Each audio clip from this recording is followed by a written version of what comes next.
เอาจอกมา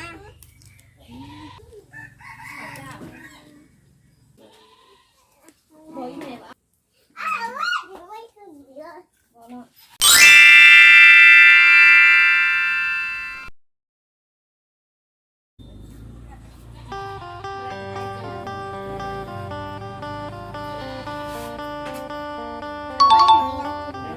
เอาจอกมา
มาเด้อพี่น้องเด้อมากินส้มมะขาม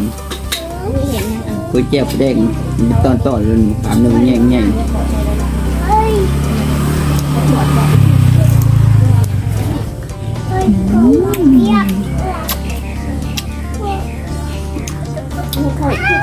ชมในใจ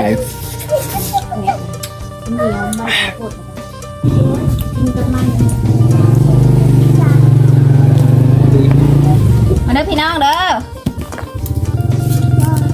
ยิ้มชมน้ำเบาซิขักไว้พี่น้องเอ้ย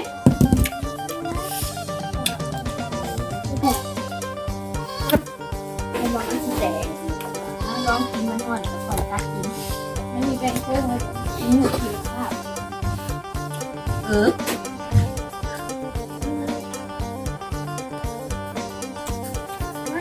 ไม่ได้น้ำจิ้มแกะ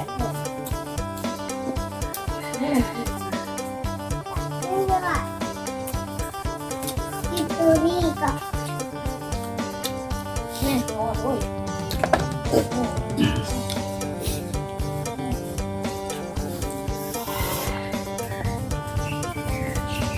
เนื้อมันได้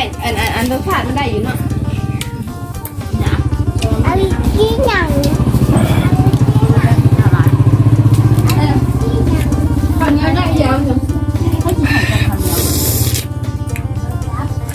เด็ดอยู่เป็นกระเบนป้องมีข้าวเหนียวนะก็แป้งมีไม่จะเอาแป้งข้าวเหนียวใส่ไม่ได้นี่จะแป้งเอากันคุยประเด็กดอน